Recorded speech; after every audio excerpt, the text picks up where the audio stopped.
What's up, you guys? Sean Ross Sapp here, managing editor of Fightful.com. It is November 19th. We are about 1 hour from the day that wrestling died 1 year ago, according to our own Alex Pawlowski, and me to an extent last year. This weekend has been a far cry from that. We'll talk all about it. Of course, we have our NXT War Games post-show up on Fightful.com. We have the report card. We have our match ratings. My match ratings for Survivor Series will be up any minute now on the site, so go check those out as well. I decided to release those a little earlier on pay-per-view nights. Lots to get into. Quick plugs. Head over to Fightful.com for the forums, photos, videos, all the news you could ask for across wrestling, MMA, boxing. We got Fightful pods. You can follow us on Twitter at Fightful Online. Grab one of our great t-shirts over at ProWrestlingTees.com/Fightful. If you buy a shirt at ProWrestlingTees/Sean Ross Sapp, through Christmas, I am donating the profits of that to local toy and coat drives. So go check those out too. I might have a new design up soon. I am joined tonight by Anna Bauert. Anna, you had a new Most Ridiculous drop. Tell the people about that as we get into the show. Yes, after spending half the night online with technical support, Most Ridiculous is now up, and I've been up since 5:30 this morning. I have not had a lot of sleep, and I've got to go to work after this. But Most Ridiculous is up, and in it, there's a special little tribute to one Mr. Lord Mayor, President James Ellsworth, represent tonight. But yeah, I'm pretty happy right now, actually. That's a good finish. Also joined by Alex Pawlowski. Alex, what's up?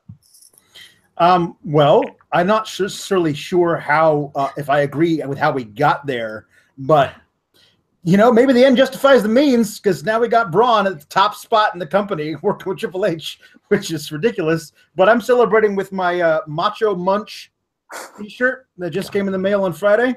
And I've got my beverage here with Jake the Snake Roberts and Sergeant Slaughter and Roddy Piper, which I got at a garage sale. So I'm ready. Let's get in some Survivor Nothing Series. like secondhand garage sale cups. Oh, I washed it thoroughly, but it's I don't think it doesn't look like it's ever been used. But I just want to preface this by saying, guys, the show is 6 hours long. There's going to be things on this show that we really like and we really dislike. So don't blanket statement our thoughts on this show. That always seems to happen with these really, really long shows. Here are a couple of pre-show and backstage notes. I thought Alexa Bliss and Charlotte were great in their promos backstage, especially Alexa Bliss bringing up her success against the Horsewomen. Shawn Michaels looked really uncomfortable for the duration of the 2 hours on that pre-show panel. They had Sam Roberts out there, Todd Pettengilling, and that's an art form that he has not mastered. Not a surprise. We get a really awesome Styles Lesnar video package that we will see later on, and we'll talk about that there. My only mention was I don't see, or my only main show note that I put on the pre-show was I don't know why stakes weren't added to the Raw versus SmackDown 5-on-5 matches, but now that it's finished, you know, it wouldn't have really fit to add a lot of stakes to it. Also, as I tweeted, Bayley can't take a shit without somebody busting into the bathroom and proposing right next to her while she does it.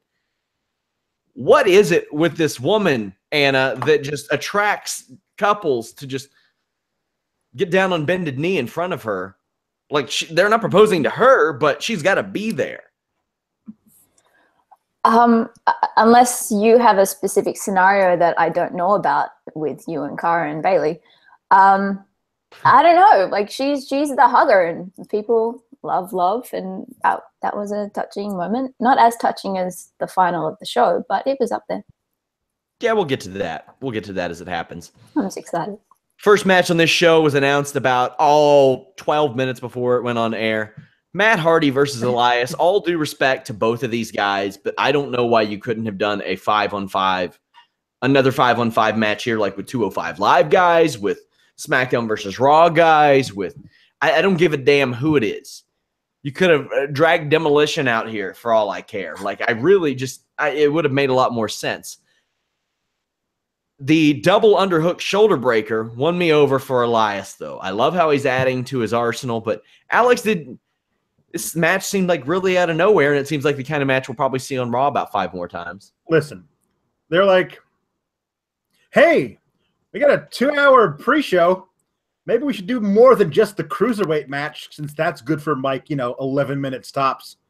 So, Elias, you want to sing a song for a bit? And Matt Hardy will dust you off, and you can come out and do something. And Breezango, you guys haven't had a match in months. Why don't we, it felt like it was totally last minute. And the thing for me was I wouldn't have minded that at all if we had gotten, let's say, Rusev versus Matt Hardy, or Elias versus Ty Dillinger, because then they would have been cross-branding and the thing would have stayed consistent. Because as it is, the only one that wasn't consistent with that was the 205 Live Cruiserweight Championship match, which has to be that way.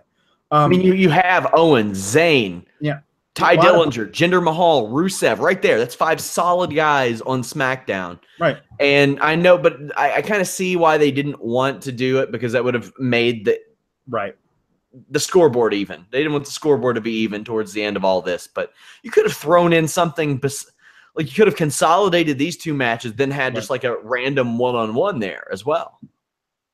I don't get it. Anna, any thoughts on this match?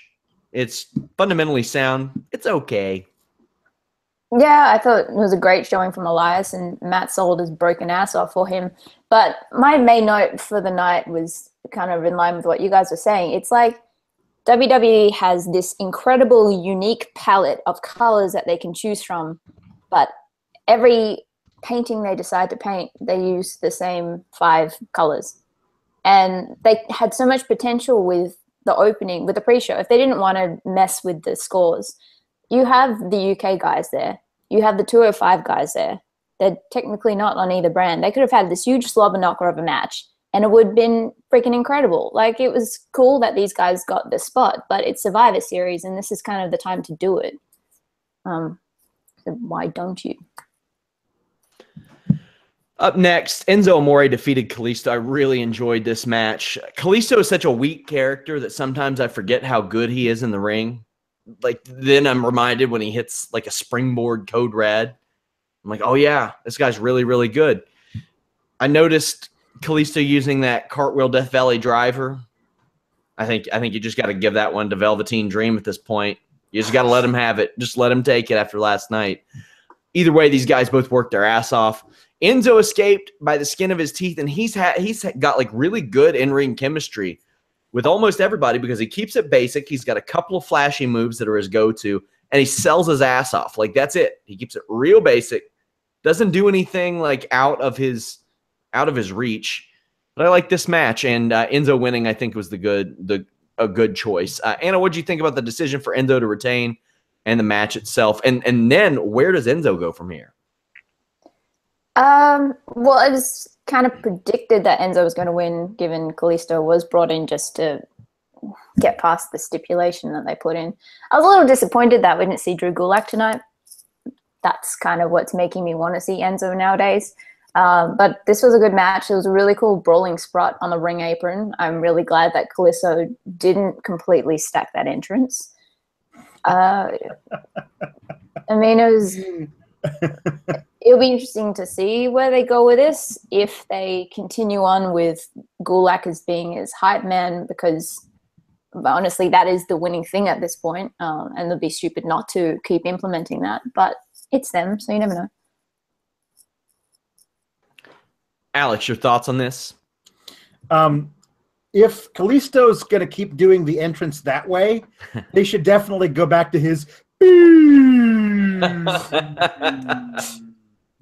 We're just waiting for him to hit the entrance like that. Lucha, and he comes in and he lands on his belly and then falls forward. He saved it very well. He did. He's touching over for a second. That had to have been like mortifying. I mean, think about it. He did that in front of like 12 people.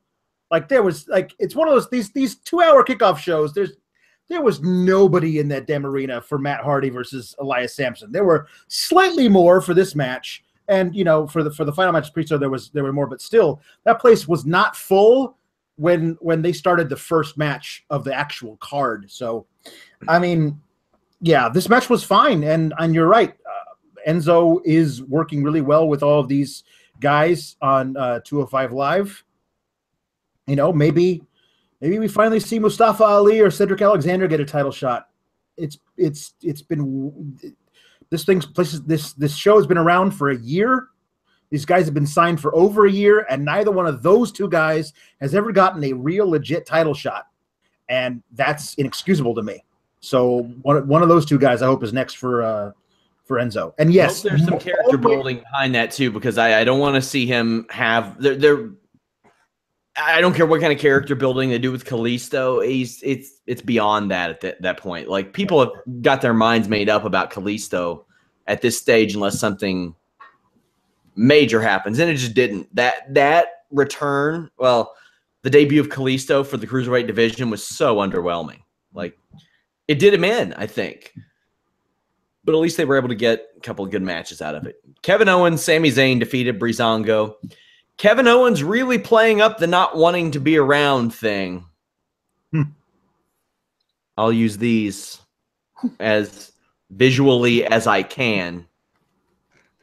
He and Zayn justify their actions from Tuesday night. This was a paint-by-numbers WWE tag match, just standard stuff. They play the hits until KO and Zayn win. Alex, I didn't think anything really stood out. This was a pretty average match. The match was nothing. But before the match, the promo from Sammy and Kevin proved to me that they're the only ones with any sense about this whole stupid brand supremacy thing. Like, why are we getting involved in this weird sibling rivalry that's going on? You guys, they Lonzo balled it. Yeah. He just walked away from a fight the other day. He's like, "Nah, I'm good. It's basketball. It's not that serious." No, nobody's actually going to throw a punch. I'm not getting a technical. Goodbye. Which, honestly, was what these guys did, and with good reason, because the weird,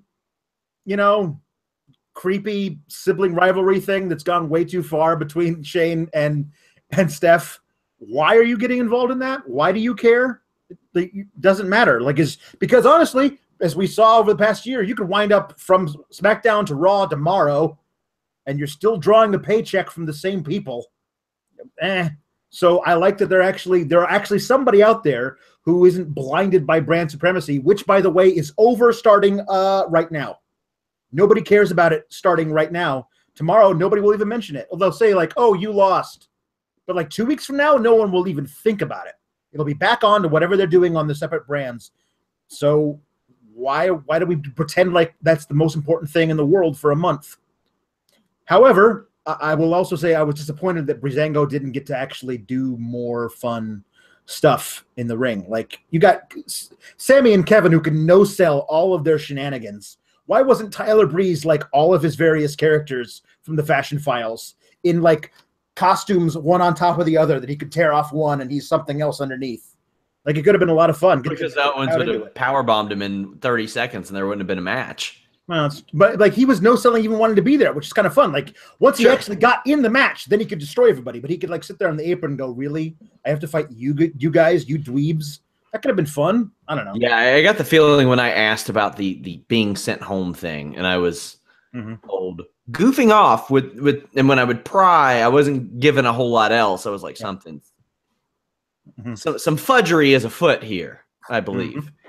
Anna, any thoughts on this match or the promo that preceded it?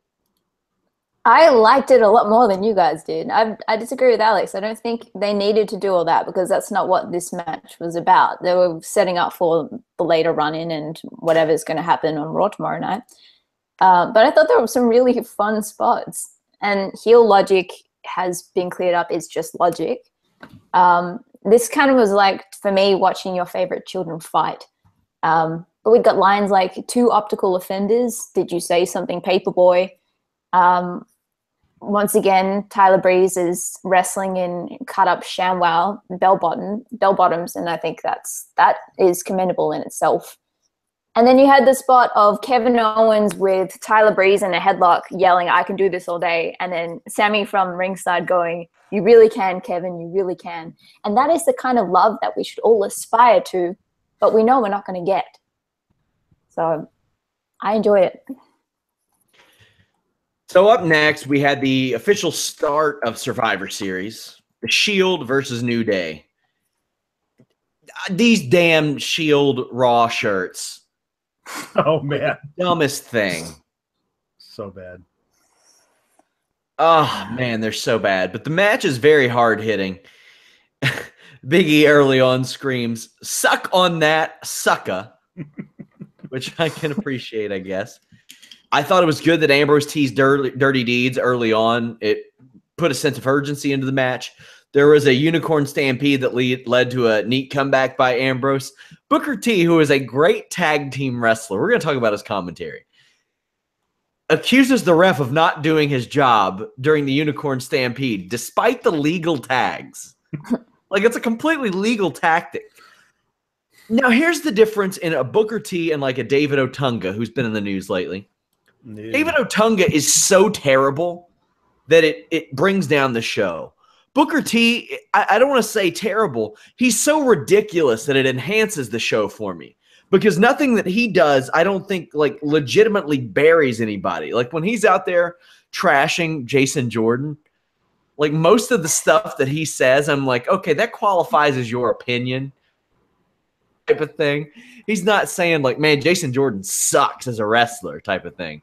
He's just like, man, that Jason Jordan got what he deserved. And it's like, he was walking to the corner store. He was minding his own business, Booker. He did nothing. But, like, his ridiculousness, like, enhances it.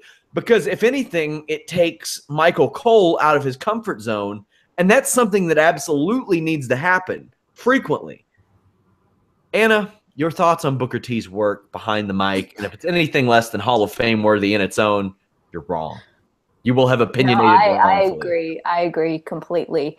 This 5-person commentary panel was a shitstorm tonight. And I know a lot of people didn't like Booker in general in this role, but I thought he was the one thing that saved it.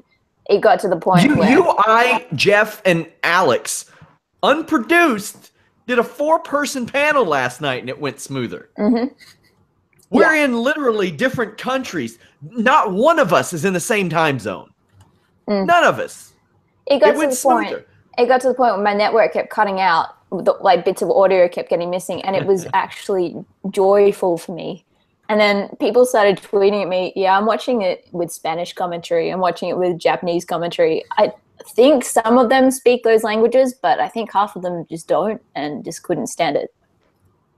So if you all want to hear the absolute worst as it pertains to this, I think it's the Royal Rumble that John Cena came back and won. They had like a 6-person booth, and it was just terrible. Like, you'll see John Cena come out, and you'll just hear all the announcers get in their buzzwords. Like, it's so terrible, so bad.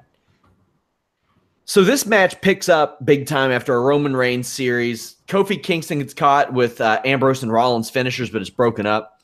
The crowd then seriously cheered the Shield getting their triple powerbomb broken up, which I can't imagine the WWE expected New Day Rocks chants here, Alex. Yeah, well, listen. I gotta say it's the shirts, man. The shirts are so bad. Nobody can shoot for that bad fashion sense. Like, they're so bad. They're like somebody's mom decided, oh, sweetie, wouldn't it be nice if I sewed the 2 shirts together and then you could be like both things? The regular Shield shirt's bad enough as it is. Oh yeah, it is. I mean, hey, I was unabashedly rooting for the New Day because I knew they were going to lose. You know what I mean? Like, and listen, some people just like to watch the world burn, I guess. Right. Well, that's the thing, is that you knew going into this match the Shield was going to win, and I expected, and it was true, the New Day were the stars of the match. Like, everyone loves talking about the Shield and how great they were as a team, and they were.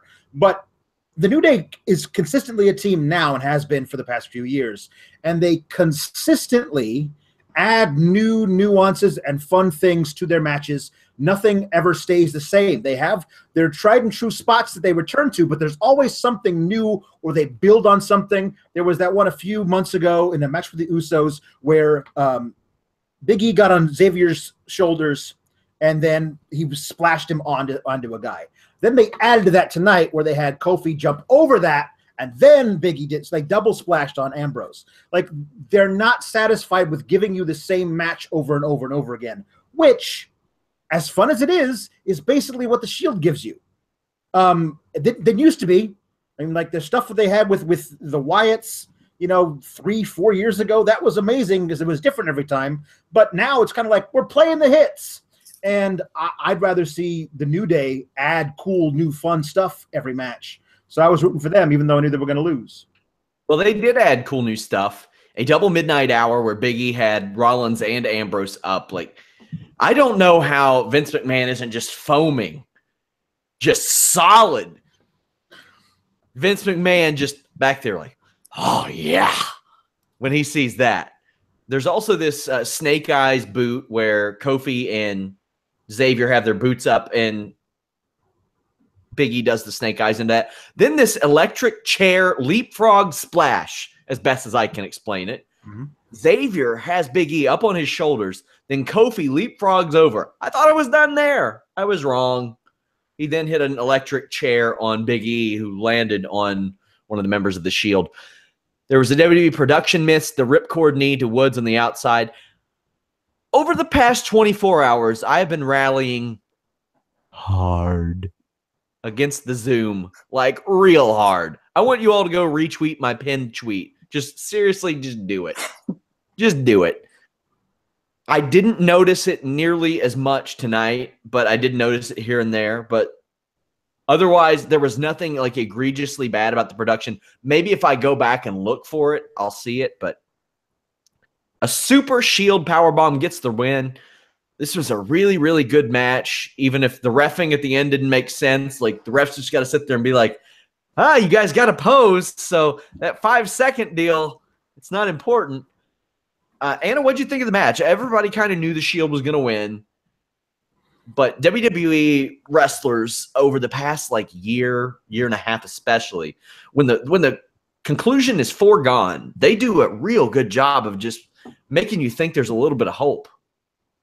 Yeah. New Day of something else. I mean, that's the difference ultimately between an actual solidified tag team and, I mean, these guys used to be a tag team, but it's been years, and then you get them thrown together. It's just a different mentality, I feel, in terms of booking up the match and putting it together. New Day are just next level creative, and there were so many little things in this, like Big E getting clotheslined by Reigns, and then just the anger taking over him. His face went red. I think it was it Big E that did that crazy spear through the middle ropes to Ambrose to the ringside? I'm going to go with a yes because you're both listening. And the slide between Ambrose's legs from Kofi and then just nut slide straight into the turnbuckle. I really... I don't even know, how can they top these guys? It has gotten to the point for me with New Day where it's just they're kind of up there, and the rest of that division on both brands, Usos are up there as well, but in terms of creativity, no one has anything on those guys. Breezango, but they're kind of up there to the left of field. I just went right with that. I realized that. And then the final note was Seth showing off that damn shirt at the end of the match. That's what helped them win it. Just stop, dude. I really enjoyed this match. I enjoyed their way of adding some intrigue to it when there were no real stakes, and that was the case in a lot of this, because if you've ever spoken to a WWE writer who was around during the brand extension, they will talk about how much Vince McMahon values brand supremacy and how that's what's important. That's even Brandon Howard mentioned it. Brand supremacy is the highest accolade in WWE, according to Vince McMahon. Unfortunately, to most people, it's not like that. There aren't these people, at least I can't imagine they're watching this show, that are saying, man, screw Raw. Not because it's a bad show, but because Raw can go to hell. I'm just going to watch SmackDown. I only watch SmackDown because I root for Team Blue. Yeah. Screw all those guys over on Raw, except if they get superstars shook up over to mine, then maybe some Crips do it, and if that's the case, I absolutely apologize. But Up next, Survivor Series. Team Raw defeated Team SmackDown in the women's match. This was a steaming pile of duty. Duty.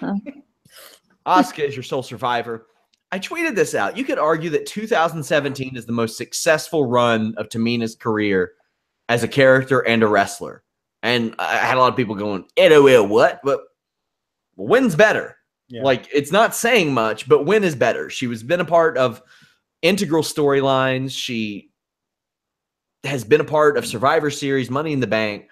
It's really all you can get out of her. And probably tonight was the biggest pop she ever got, ever, facing off with Nia Jax. Becky Lynch gets pinned in a matter of minutes by a sneaky Bayley roll-up. Anna, your thoughts? So many people were pissed off on Twitter. They wanted to see Becky Lynch versus Asuka. And, you know, whether or not we're going to get that eventually down the line, whether or not this actually leads to some kind of character development or story development for her, I don't think it will. But it's just like, really? I don't care if she's eliminated first, but at least give her a little something. Like I said, if this leads up to something else, then that's completely fine. But look at what we're dealing with. It's not going to. Alex, your thoughts on that quick elimination? Well, I mean, like, just as a whole, a lot of this booking, as far as who eliminated who and in what order, felt a lot like somebody in power said to, like, their 4-year-old niece, honey, you get to choose who gets eliminated and by who and in what, like, what order. It's like, I want that one to eliminate that one, and then that one to eliminate that. It made no sense. It was just out of the blue. No, just when I saw people complaining about the order that people were eliminated in the main event, I was like, look at the first one. Like, there's no real rhyme or reason to it. They're not burying a bunch of people because of this. Somebody's got to go. Bayley goes next. Okay. Watching Tamina try to keep up with selling Asuka strikes was sad. Jeez. Sad. You could say that much like the four of us on last night's podcast, Tamina's selling and Asuka strikes were also not in the same time zone because it was real bad. The biggest pop of maybe Nia and Tamina's run was them facing off. And I would have had them trade headbutts and not sell a damn one of them. Samoans can't sell headbutts. You reverse sell headbutts. I remember the first time I ever saw that was Ray Traylor in WCW on WCW Saturday Night, and he headbutted like Haku or the Barbarian or somebody, and he reverse sold it, and I was like, that's brilliant. That's genius. Tamina super kicks Nia twice. That sends her outside the ring, then once more outside. A count out beats Nia. It hasn't been pretty, this aforementioned run of Tamina's, but I didn't think she would ever be back after her knee injury. So hats off to her for making a run of it. Alicia gets pinned by Naomi. But Alex, she is late to kick out, and she was supposed to be submitted here. And the ref's like, nope, you're gone. GTFO. Yep. Bye. Yep. See ya. Bye. Sloppy, sloppy, sloppy, sloppy, sloppy. Sloppy. The 5-man announce team and this match are perfect reflections of one another. Yeah. Yeah. It's messy. This was bad. This was bad. Whoever agented this match did a bad job. Carmella gets kicked real hard by Asuka. She gets pinned. Sasha does a bump off of that second turnbuckle, which is almost like a go-to spot, these turnbuckle spots for the women. Natalya submits her after. We get Asuka, Tamina, Natalya. Did this lineup surprise you at all, Anna? This being the last two? Because at this point, nobody in their right mind thought Asuka was losing. No, and well, it did actually get to the point where I was like, Tamina is winning this, isn't she? It just was booked that crazily. It finished the way it needed to finish. Still surprised that Tamina was in the final 2 for SmackDown. It was just getting there was like, what the hell drugs have you taken when you came up with this? Banks versus Natalya is actually something that I would really love to see as a proper match going forward. But this entire match was just picture perfect of what this women's division has been this past year, but particularly this past year. It was just cluster F after cluster F, and nothing makes sense, and they don't know what to do with them. So I guess that was in canon in that respect, but come on. Well, Asuka won, and boy, did that match suck. My lowest rated match on the show. My lowest rated match of the weekend in WWE. Oh, man, it was bad. This thing was doomed from the time they were like, intrigue. Who are we going to choose to be the 5th member of Team Smackdown? We'll wait and find out. Just kidding. It's Natty. If that was what you were going to do, you waited until Saturday to do that. That was anticlimactic, to say the least.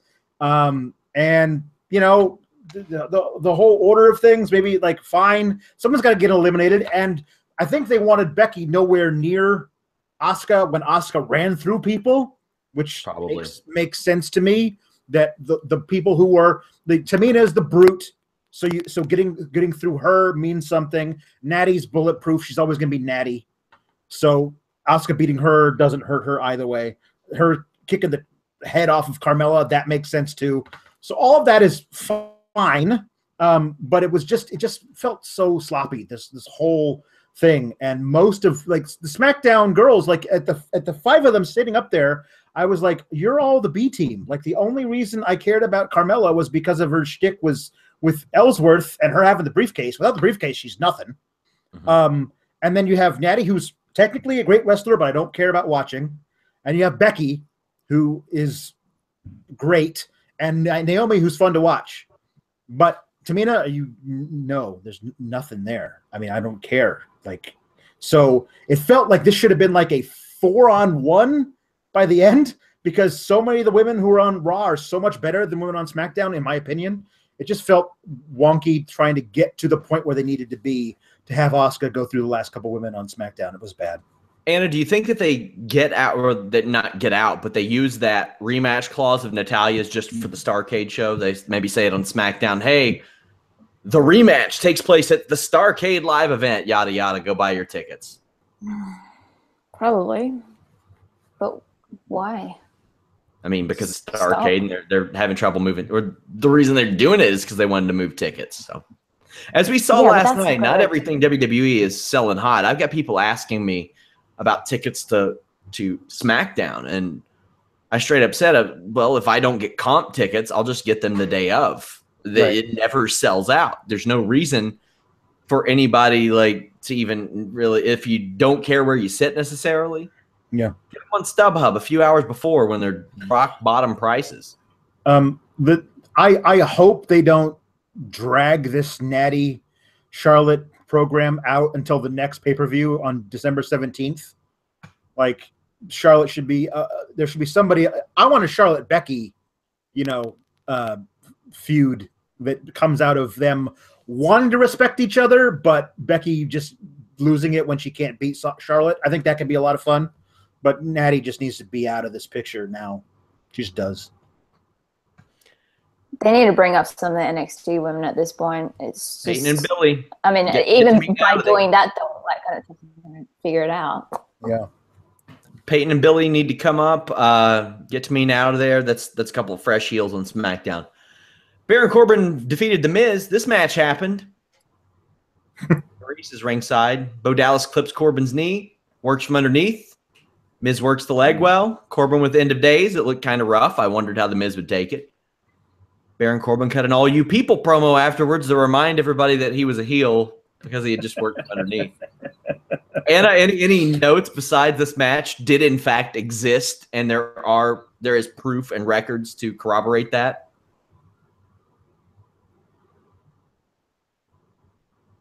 I think we lost Anna. Alex?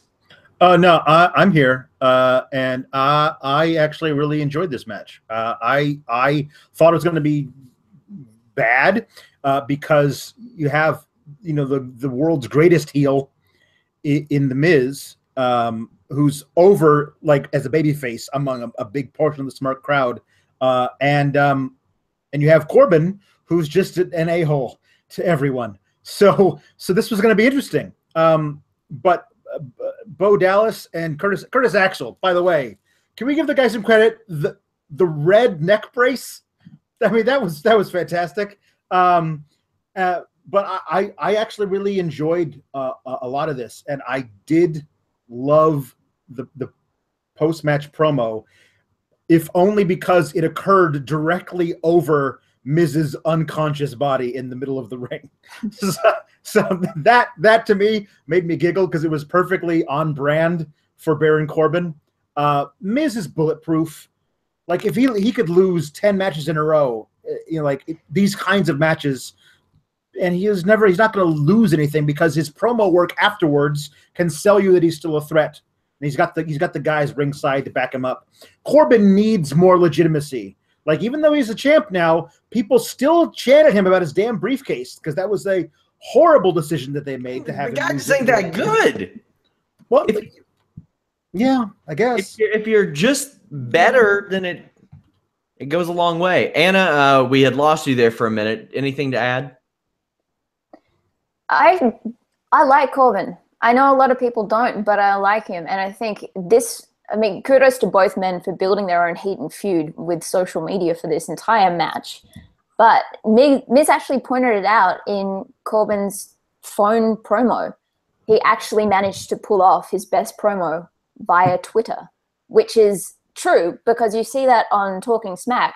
The guy can actually do this. It's just the crap that they keep feeding him to spit out when he's in front of a crowd or when he's actually doing a WWE promo. That's the thing that's killing him. I like this match. I thought it was fun. It was an expected outcome.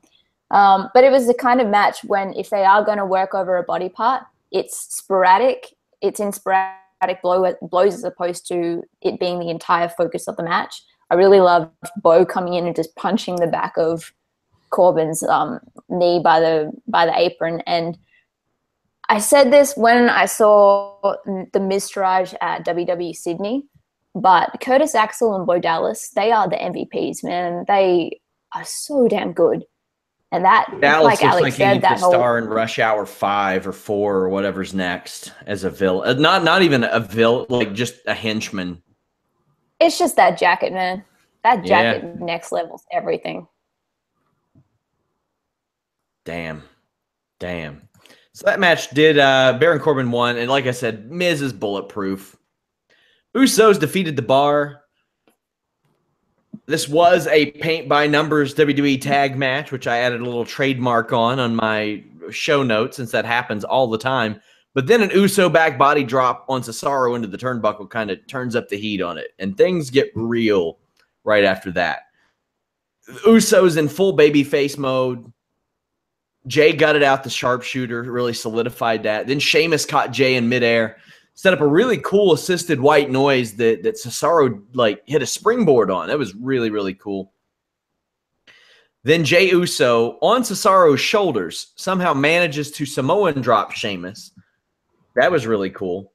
Then Byron Saxton unleashes super kick party when the Usos super kick everyone. Now, Alex, do you think that's directed to him from the back, or do you think he says that? Because it's only been him that said it. Well, I mean, I think that's, in the parlance of wrestling fans, that's what it is called. You know what I mean? Like every time it's what Young Bucks trademarked 2 years ago before WWE ever said it. I totally get you, but I don't know if Byron Saxton knows that. Oh, I mean, he does. Okay, fine. What I'm saying is, if I saw what happened in the ring that he referenced happen in any fed all over the world, and someone asked me, what is that called? I would say that's called a super kick party. Because Because I know, but I wouldn't say, oh, because the Young Bucks invented that. I would say that's what that's called. But it would have never been called that had they not. Sure, I understand that. I don't know if somebody's telling him, hey, call it a super kick party, kid. Like, I don't know if that's what everybody knows what electricity is, but I mean, Thomas Edison didn't just trademark it like 2 years ago or something. Right, sure. But that's what we got here. This match was real good, really hot, and the crowd was in and out through some of these matches, but when they needed to be hot, they were hot, and I think that's pretty good for a show full of no real stakes. Anna, what do you think about this match? I thought the in-ring was great. They had a lot of really great spots. The final tag of the Usos, and I don't know which one it was, leaping out of the ring and onto Cesaro by ringside was so freaking cool. Jey Uso's elbow knocked Cesaro's mouth guard out of his mouth. Yeah. And then the spot where Sheamus was trying to call for Cesaro to come back onto the apron to tag him in, and he was just dragging Jey to his own corner so he couldn't get to Jimmy on the other side. That was really cool. But this is where, for me, 6 hours really started to kick in. And it wasn't anything to do with the in-ring or anything to do with these guys. It was to do with the fact that this entire show is built on the one theme or the one story of my brand is better than yours. It's just there wasn't enough there to kind of spark the in-between moments. And I think that's a shame for a match like this with these kind of guys. They deserve a lot more. Alex, your thoughts on the match? Anything else? My match of the night up until this point, like in a walk. Like the New Day Shield was fun, but to me it was a lot of like the New Day doing a lot of cool new stuff and the Shield reacting to it. Both of these teams did some great work. And like, I mean, here's the thing. I keep saying that I was so anti this Cesaro Sheamus pairing when they put it together. And these guys have done so much good work together since it's just great. And the Usos, like, here's the thing. They turn heel in the most dastardly way possible, like intentionally injuring mega baby faces American Alpha, right? Yeah. And from that point, they've just gotten so much more fun to watch in the ring that everyone started cheering for them, because how could you not? They weren't booked to be like the chicken shit heels or cheaty guys. They just beat you because they were really, really good and they were cocky about it. And why wouldn't they be? Because they could back it up. The fact that now they're basically baby faces, but they're still doing the promos of like, welcome to the Uso Penitentiary. Like, we've spent time. They were bartenders. We've spent time in jail, so we know all the right places to shiv you. Or, you know, there's all kinds of weird imagery with that. Like, are they prison guards? Because when are those guys ever portrayed as good dudes? You know what I mean? Like, it's weird kind of a thing, but I love it. Everything they do is great. Their Letterman's jackets they wore to the ring tonight were fire. Like, these guys are fantastic. And the match was so much fun to watch. There were so many fantastic near falls. This was one of the matches that I thought if they were going to pull a swerve and have the team, the side that I didn't think was going to win, this was going to be it. So the bar had a bunch of near falls that I totally bought into. Loved this match. I would love to see Usos kind of switch it up, move to Raw with this gimmick whenever they do the Superstar Shakeup, because I don't know what more they can do on SmackDown unless maybe there's KO and Zayn down the line, but who knows how that will go. Cesaro and Sheamus, they are such a contrast of styles for so many teams that they work so well.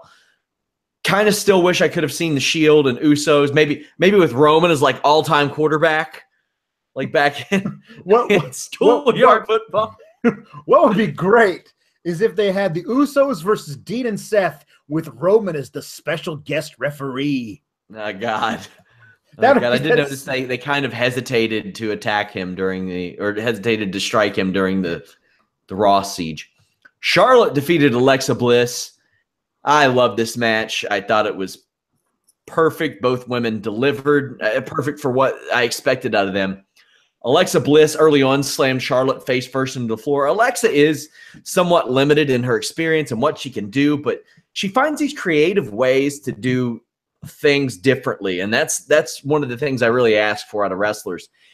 And her strikes look really convincing. For somebody who's not been doing this that long, I can't say how impressive that is. There's a body slam reversal that looked really good too, where she just held on to Charlotte's hair.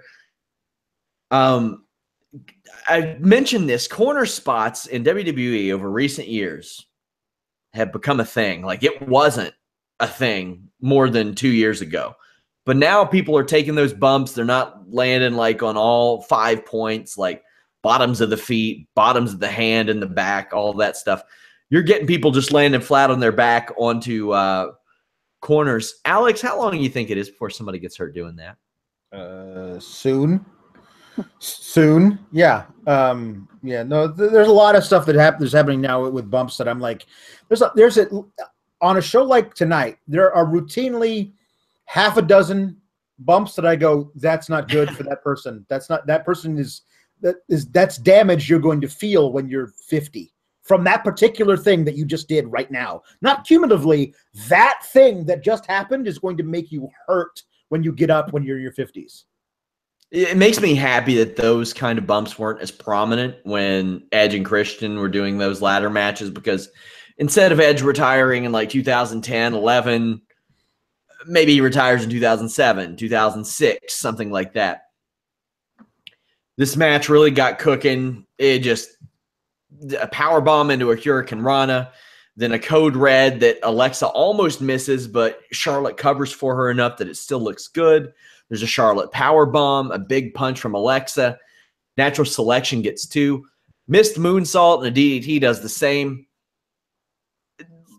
Outside of using the corner spot that I mentioned, and the women have been overusing the Tower of Doom in recent years as well, I just thought this was really good. A figure 8. Anna, what did you think of the match? What did you think of the performance?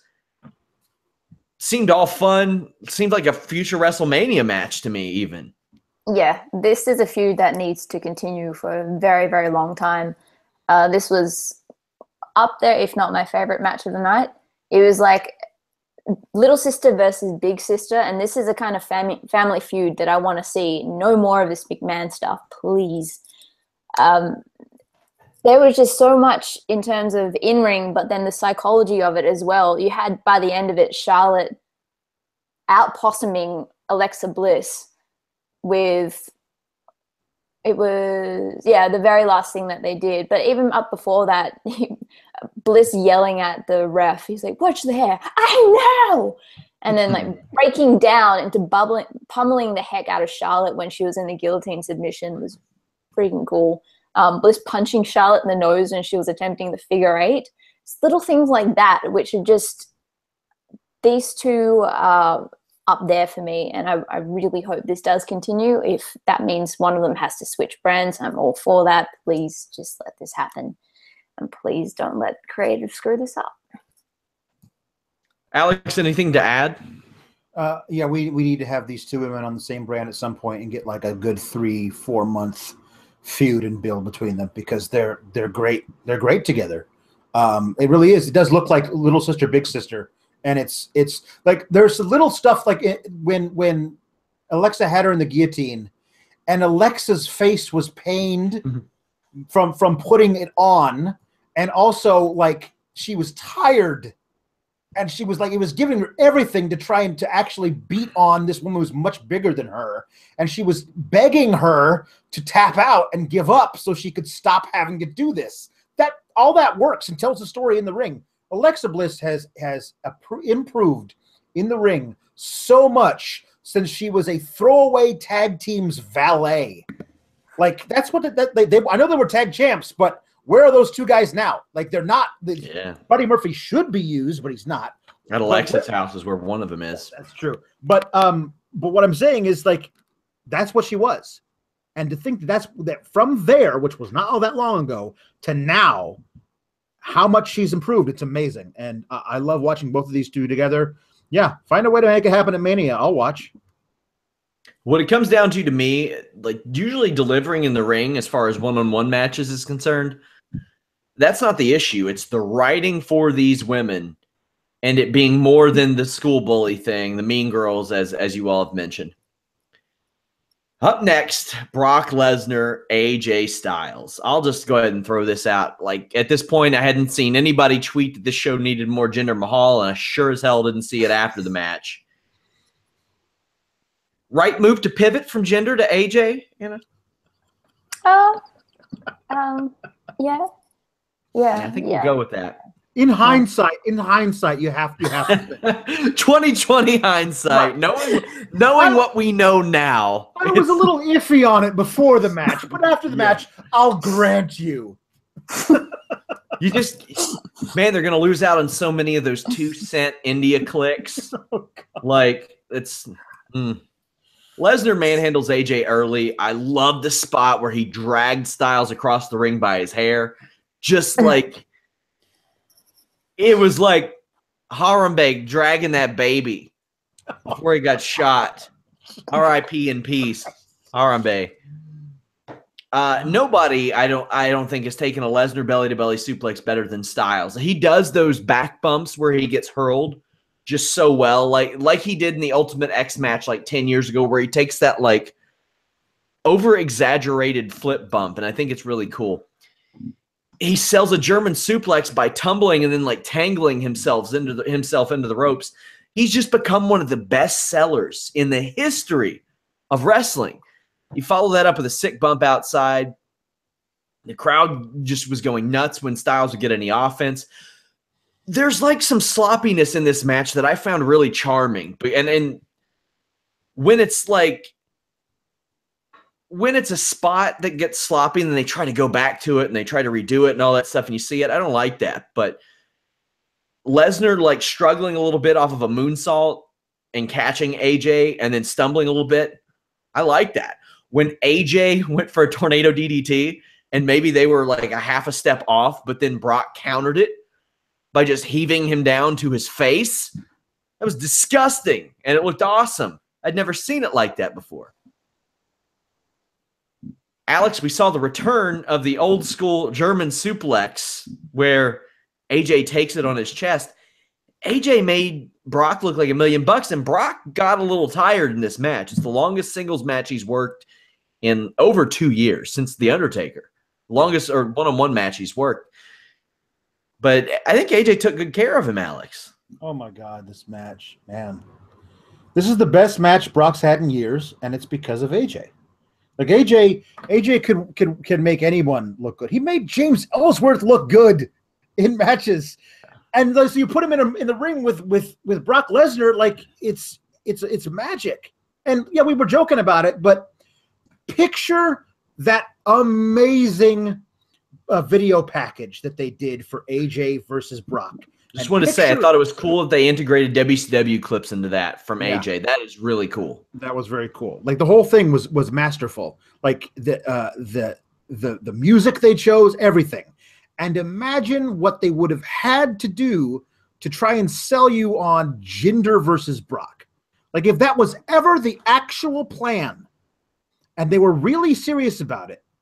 Like imagine how awful that match would have been compared to the classic. Yes, I say classic that we got tonight, because this thing is amazing. Like it would have been just a chin lock fest with a couple of things like German, I win. But like this was so great. All of the offense that AJ got in was improvised. Like a lot of his stuff, he couldn't do his normal stuff. Some of his striking wasn't working. He did this amazing, sick Pele kick to the back of a on all fours Brock's head. Like there was really cool, innovative stuff he had to do. The match to me always was going to end with phenomenal forearm attempt caught into F5, but it looked so sloppy when it happened, which made it look so perfect when it happened, because it felt like a real fight. A lot of this match felt like a real fight, and it was. I'm going to go back and watch it right after we get off this thing. Like this match blew me away. Both guys, so impressed. And the fact that this might be the only time we ever see these two in a ring together makes it extra special. I'll finish up the rundown of the match and get Anna's thoughts. Styles hits a slingshot forearm to the outside. Like as I was doing my notes, I felt like I was just doing play-by-play because I was glued. There wasn't anything that I saw, and I was like, bad. Maybe Brock staying on his back a little too long, because I noticed that like AJ was kind of like roll up so I don't got to try to pin you here. But then like Styles busted out a lion salt where he stood on the middle rope for like such an extended period of time. If you go back and watch that, it was probably like less than a second, but it felt like an eternity that he held it. Then a springboard 450. He applied the calf crusher, and it's straight up been brought up in this feud that leg locks are a weakness of Brock Lesnar. Thought that was a great story. Almost as good of a story as Lesnar just slamming Styles by the head down into the like, it looked so good. A phenomenal forearm got 2. Styles got horizontal on this forearm. He was like, I just don't care. People keep asking me about this rumor that Lesnar got his knee hurt. That's speculation right now. I don't know. I haven't heard anything about that yet. Lesnar catches AJ Styles F5 when they did indicate on commentary, like, oh, maybe Lesnar's knee is hurt, which is where a lot of this came from. Anna, I think this would on my ratings, which you all can check out at Fightful.com, I gave it an 8.5, which is absurdly high for my rating scale. Are you in the same boat as myself and Alex on this match? Yeah, this is one I want to go back and watch when I get a chance tonight, because this is particularly where my network kept cutting out. And so I had 2 screens going to make sure I didn't actually miss anything. But it meant that I was seeing stuff 30 seconds ahead, then back, then forward, then back. Just on what both of you brought up in terms of the sloppiness of it, this is something I hear a lot in terms of wrestling matches, and it's something that I don't understand why people have an issue with fights being sloppy. It's a fight. Yeah. Like, and especially one like this where it's supposed to look brutal as hell and shoot pretty much. Like, you expect that there's gonna be messiness. I just don't understand why there's a difference in being sloppy when you catch somebody, and then there's like dropping somebody halfway on a like body slam. There's a danger of hurting someone as opposed to like that was slightly off. Mm-hmm. It's a fight.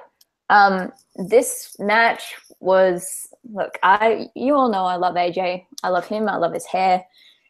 Seeing Lesnar drag that and him across the ring and then just destroying him, it was an awesome match. It was hard to watch in that respect. I thought he was going to have a little bit more offense to begin with and then be completely decimated. I did love how they set this up, though. He just completely destroyed, and then he came back at every single chance he got, and he managed to dent the beast. And this was beautiful. I just thought this was amazing. Best match of the weekend, and that's saying something because there was a lot of good stuff last night. There was a lot of good stuff tonight. Brock Lesnar did slow down, and that's something that one of our writers, David Bixenspan, was quick to point out. But, I mean, the guy's 40. He's not going to have the same level of cardio that he had at 25. It's just not going to happen. But AJ Styles made sure that he was there every step of the way. And being 40 years old and being Brock Lesnar, way different than being 40 years old and being AJ Styles, because their styles are different. Their sizes are different. This was just the right move. WWE made the absolute right call in putting Styles in this match. He gained a lot. I mean, this is a guy who a month ago stepped in a spot against Finn Balor and made Finn Balor look like $1 million and couldn't say enough good things about it. Alex, anything else? Oh, sorry. Can I just jump in quickly with something that will probably ruin everyone's night? But I have a feeling that this is the excuse they're going to use to hand the title back to Jinder on Smackdown. Yuck. That is advertised for the Smackdown in like a couple of weeks. Jinder Mahal versus AJ Styles. Maybe like a dark match thing, or it may actually happen. But yuck. But hey, I mean, as long as it got us out of that Jinder Brock match, then that's a plus already. Alex, you got anything else on this one? No, I think I said everything I needed to say. I loved this match. Loved it. Survivor Series main event. We told you on Fightful, I think Monday, that this would be the main event of the show. They do like almost like a battle of entrances, it seems. And you're not winning that if you got Greg Hamilton on the other side. He's the best. He's incredible. He makes everything seem really important. I think I noticed is that half of these guys haven't wrestled a match on the actual cable show that they're representing since like before the summer. Like Cena hasn't wrestled on SmackDown in I don't know how long. Shane hasn't wrestled on SmackDown. Triple H and who else we got on there? Angle haven't wrestled on Raw. There's like a million in a row, and at first it was cool, but every single combination it seemed like they were going to run to the point to where I'm like, how many until we've ran through all these? Every single face-off. There's like this extended period of like, oh, look who's in the ring together. It's those two. It's that guy and that guy. Watch out now. Maybe that was their way of gauging interest, but this happened a lot. I saw the hilarious ones of Triple H and Bobby Roode where they photoshopped their heads on the Spider-Men pointing at each other, which was fantastic. That's one of my favorite memes ever now. There's a good spot where Balor two-sweets Nakamura's forehead, but that is completely negated and ruined by Michael Cole like 700 times referring to Shinsuke as Shin. Here's Shin. I hope that he starts calling Braun Strowman Bra. Like that's what I want out of this. Nakamura gets beaten first by Braun. There was a lot of uproar over this. Anna, do you see an issue here? It was mainly the newer guys on the shows who got put out first, with the exception. Braun's fairly new compared to some of these guys who have been around since the friggin' Revolutionary War, but no, I mean, it's like we said before, someone has to be eliminated first, and it wasn't Becky's situation where he was out within a couple of minutes. They gave him a bit of a showing, and it's, you know, he is one of the new guys, and if they really wanted to justify it, they could be like, well, this is their first Survivor Series. They're facing off against opponents they've never faced off against, all that kind of stuff. They're not going to justify it, but you could. There are 10 future WWE Hall of Famers in here. All of them are going to go in some capacity. Even the Bobby Roodes of the world are going to be in there. What do we have next? And I said that I'm glad Nakamura got eliminated first, just so we didn't have to hear Cole call him that all night. Roode gone shortly after. Then Cena and Orton get help from Shane, Roode, and Nakamura and putting Braun through the announce table. I thought this initially was going to write Braun off. I thought they were going to count him out. Alex, we had speculated on these shows before. We thought if Braun was getting eliminated, it was going to be something like this or the Monsters of Moron out. Yeah. I was shocked that Kane was not the demise of Braun. Not really, but like he would attack. He would come from under the ring or something and attack Braun, and Braun would beat him up all the way into the back and get counted out. So thankful that did not happen. Thank God. I was like, oh, please tell me when they put him to the table. I was like, please tell me he's not the legal man. He's going to get counted out. He wasn't the legal man. I had no idea who the legal man was at this point because who knows who the legal man is? Does it matter who the legal man is? One thing I wanted, before we get too far away from it, there was a quote from Byron Saxton when Shinsuke Nakamura and Finn Balor were in the ring. He said they were the biggest stars ever to make names for themselves in Japan, because that is the thing that is true of those two men, objectively, apparently. The face-off things, there were some like the Shinsuke versus Triple H was legitimately pretty cool. Come on, I'll never get tired of that. But like, oh look, it's Bobby Roode, and like, okay, like, okay, fine. Like just keep this moving, fellas. But by the time that they put Braun through a table, started getting cooking. Yeah. Joe is out next after a Cena AA, but before that, Shane teases jumping off of the top rope to the outside through the remnants of the table. And Joe jumps up and does this like overhead, almost like a T-bone-ish suplex. Like, it was a scary bump to have a foot, like an almost 50-year-old Shane McMahon taking. I would not have trusted him to do that, to be honest with you. It was horrifying. Then, like, what is it? You have to get one in like that. Yeah, that's true. That's a good point. After Joe goes out, a coup de grace and Olympic slam eliminates Cena. Cena didn't do a lot in this match, Anna. Super Cena's probably got too much insurance riding on his face at the moment, I'm guessing. He's in a lot of stuff. He's got a new animated movie coming out. He was in Daddy's Home 2, which I saw. It was very funny. He's got a lot going on, so he's got to protect the moneymaker, I guess. Orton may be like a Survivor Series GOAT from a kayfabe perspective. Like, he's always there at the end. And for a while, he was winning them all. And I think that should be somebody's deal. Like, they should be like the Survivor Series specialist.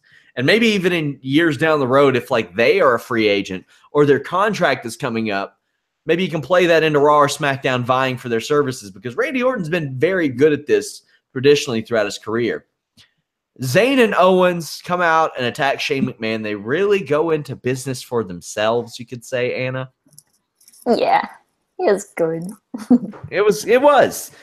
Shane whips him with a chair. Orton RKO's Owens. Alex, you think we don't get to talk to you about a lot of SmackDown stuff? You think that's the direction it goes, Orton and KO? If anybody can make Randy Orton interesting, it might be this guy. Yeah, that's true. I was thinking that Braun could make Randy Orton interesting, because an RKO from Orton to Braun would be interesting at some point. By writing his obituary? No, I'm saying like that could be interesting. And Samoa Joe would be an interesting companion for what Randy kind Orton. of things can Orton get thrown through? What kind of things will Orton get thrown through? That's true. Great the SmackDown thing. It appears to me that there was. I tweeted this out. There was a video that snuck onto WWE's timeline of an interview with Sami Zayn and Kevin Owens after they beat Breezango, and at the end of the interview, Stephanie McMahon shows up and says, "I really hope my brother starts to appreciate the talent that he has on his brand." And I'm like, you could easily convince me these two are jumping ship back over to Raw, where they could be appreciated by Stephanie McMahon. That's totally a thing too. Like, this is all really good intrigue. I'm all for Kevin Owens and Sami Zayn having a giant place in SmackDown if they're there. And if they're not there, they need a giant place in Raw, because they're fantastic together and separately, but even better together. So, Anna, you're on our SmackDown panel. You all can watch that show live after every episode of SmackDown Live. What do you think about this direction? Probably Owens and Zayn against Randy Orton, or probably Orton and Shane McMahon, which a little odd considering the history of Orton and the McMahon family. But what do you think about that? I don't mind if they build something here, but ultimately I would love it if it got to the point where Shane fired them and then Steph hires them immediately. And then if they're going to continue on with this sibling thing anyway, at least have some kind of real substance to it like that. And then KO and Sammy are the ones to just come in and mess up every single thing that Shane touches. By the way, guys, I wanted to thank you. This is now our most watched live podcast outside of WrestleMania ever. And that's saying something, because last year's End of the Wrestling World podcast was something to behold, Alex. It was. This is the 1-year anniversary of the end of wrestling as we know it. Yeah, But officially now. Officially. It's continued. Yeah. So out of nowhere, Triple H turns on Kurt Angle and pedigrees him. It looked bad. It looked bad. What was that? How did that make any sense? Like, this was the most overbooked shit. Oh, God. Oh, man. Oh, man, was that bad. I use the term, like, running 14 miles to drive one. That's what they did here. Like, what? Why? Like, it just didn't make sense. You got all these guys. You can't write something that just makes sense. Okay, so Triple H is a giant douchebag. Cool. And he looks like Ron Perlman. Okay. Oh, no. Like, that's what we got here. Shane really selling the ankle. Triple H puts Shane on Kurt for the pin. Then he pedigrees Shane and beats him. Okay. Neat, man. Cool. That didn't make any sense. Fortunately, what happened immediately after made a little bit more sense. Braun's like, You're confusing me, and I don't like it. I hate to be confused. I had requests from people who watch the List and Your Boy to start doing ad reads and plugs in Braun Strowman's voice, because if he is the guy, Anna, he's going to have to do that from time to time. There is no if about it. He is the guy. And tonight, despite the cluster of a lot of this, it kind of does feel like with both the men and women's elimination matches, they had all these ideas up on a board, jumbled them all up, and then just completely forgot to finish the matches. And then one was overbooked, one was just crap everywhere. But there was a point in the match where I had a feeling that it was possibly going to be Triple H, but setting up for Triple H versus Braun. And then it came true. And the greatest thing to ever happen to humankind happened in that very moment. Last year, it was the worst thing to happen to wrestling. This year, it was the greatest thing to ever happen to humankind. And that's an understatement. I'm really looking forward to whatever the hell that was goes. Your mic keeps hitting, by the way. Alex, it looks like they're full steam ahead on Braun as a guy. I mean, it seemed like he was going to be a guy, but working with Triple H is a ringing endorsement. Now, I got to ask you, we've seen him say, it's true, it's damn true. We've seen him like nod at Kurt. We've seen him stand next to Roman Reigns and not kill him. How long before he's like, get a better catheter with Liberty Medical, sponsor of WWE Fastlane? Like, it's going to happen, right? Well, I mean, the first thing that's going to happen is he's absolutely playing Santa Claus on the Christmas episode of Raw. Oh, shit. He's absolutely going to come out. I'm not mad at that, though. I'm not mad at it. Santa Braun is here. I brought presents for everybody. He doesn't open the presents. He smashes them until they open. Like it's just broken little boy. Train sets and stuff. Have you been a good little boy, Kurt Angle? Okay, the ending was a giant cluster. I think the story they were telling through all of the infighting on Team Raw was that none of these guys were aligned to each other in any way, that Team Blue was more of a cohesive unit than Team Raw, including a lot of infighting between Triple H and Angle, and that boiled over when Triple H said, I want to be the one to destroy my brother-in-law. You don't get to. And, okay, fine. And he used Braun as like a pawn in his game, and Braun not like being pawn. So that's why we had the choking thing, and then the Triple H went for a pedigree, which was never going to work.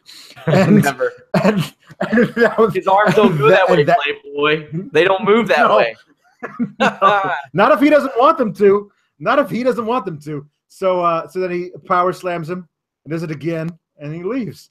And he is the most important guy in WWE, because the guy who works with Triple H now, by default, in their eyes, he's the most important guy. Seth Rollins did. Seth Rollins worked with him. Yeah, but they wanted him to be that, but it didn't work. Yeah, but that was as recently as this year. They didn't want that. But no, they wanted it to work. They felt like that was the plan to begin with before he blew out his knee. They were always planning to have that thing go, and they were like, well, we still have that in our back pocket. Let's run that now. But to me, they never got Seth Rollins as over as a babyface on his own as Braun is as a babyface right now. Like, everyone loves this dude. Like, so run with it. I think you got to stick with what brought you to the dance, though. He's got to tear stuff up. Yeah, no, that's the thing. He can't be a teddy bear. Although that would actually be kind of fun. You could run that down the line, like maybe he has a soft spot for somebody, and and in turn he really screws up somebody for disrespecting them. Yeah. But you can't go with that now. You can't do that right now. No, I love that he doesn't like being used in a game You ever cross me again, you'll never play the game. You got to give the dude blood in order to get his services. Like, that's what I appreciate about him. Like I said before, his currency is violence and blood. That's what he cares about. Yeah. Like, your cash means nothing to him. Yeah. But if you get him some good O-type blood to shed somewhere, all right, then. He's good to go. Stone Osborne pointed out, Braun has a structured settlement, but he needs cash now. It's coming, my friends. You're going to see him. It's going to be so good. What the hell was Cena doing in this match? Like, he was there for 2 minutes. He never spoke. Like, he just came out in his new shirt. And his drop kick was friggin' hilarious. Hilarious. Oh, man. It was just so overbooked. At this point, he's trolling. And John Cena, I like the way you do business. I like it. He jumped ship from SmackDown to Raw just so he could lose to Roman Reigns, then jumped back. All right, whatever you want to, Cena. All right. Sign or just cash those checks, my dude. That's right. It's been a pretty big weekend, pretty good weekend. I did a UFC post show last night, an abbreviated one from that Australia show. Also, I announced we're going to do a Final Battle post show for Ring of Honor in December. Of course, we're going to have a Clash of Champions post show as well. Also, Wrestle Kingdom. I will do a show at about 4 p.m. Eastern that Thursday afternoon. Give people time to watch it. Give myself time to watch it. But I have a guest on for that as well. I believe he's confirmed, so I'll announce that this week. He did on Twitter, but I'll double check, make sure we're all good to go. But lots of stuff over at Fightful.com. If you all haven't been there before and you just check out the podcasts, we have all your news. We don't flood the timeline with a bunch of pointless news. Like when there's smaller stuff, we will compile them into fight-size updates that go at the beginning and beginning of the morning and towards the evening as well, because while we want your clicks, we don't want to make it a nuisance per se. Always join in on our live coverage. We have forums over there, always giving stuff away in the forums, doing contests, predictions. You all can ask us anything. You can make site suggestions. I'm doing news updates all the time on our YouTube page. Check that out, youtube.com/Fightful. You can thumbs us up, subscribe, all that good stuff. Anna, tell the people about your new Most Ridiculous episode. Yep, Most Ridiculous Survivor Series special. It includes breaking news. It includes a special Who's Your Daddy investigation and a special little segment to Mr. Ellsworth. That will soon be pinned to my Twitter, so if you want to check it out there. Otherwise, my YouTube, just type in Anna Bauert. I'm not too sure what my address is on there. And apart from that, if you're in or around the Perth area in Western Australia, this coming Saturday is EPW's Reawakening 16. It is going to be awesome, and you should definitely come be there. Come say hi, hang out, and watch some incredible wrestling at EPW on Twitter, epwperth.com. I'm so tired. Excited to check that out. I am too, my friend. Alex, tell the people what you're up to these days. You're writing Gumbrella articles.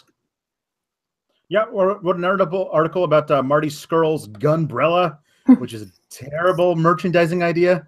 I do want to say 5 minutes ago, Braun Strowman allayed all of our fears that he might be becoming too much of a babyface when he tweeted, "T-shirts don't buy you trust or loyalty. I'm only on one team. Hashtag Team Braun." Well, apparently the Survivor Series set was on Team Smackdown, because I don't know if you saw it, but Triple H walked right into it and fell flat on his ass as he was leaving. Oh, man. Braun messed him up good. I cannot wait for tomorrow night's Raw. It's going to be great. Guys, as always, send any suggestions you all have for the site, for the podcast, to me at Sean Ross Sapp, to us at Fightful Online. I want to thank you guys so much for joining us. Submit your questions as always. You can head over to the forums at forum.fightful.com or just over at fightful.com. We have everything there very conveniently for you. Our great team has just put this site together for me. We've added descriptions to the stories. Anything that I've asked for, they've made happen. So if you all want it, we will make it happen. MMA, pro wrestling, boxing, it's all at one place, and you can separate what you do and don't like. Definitely check us out tomorrow night after Raw. Until next time, guys, we're out.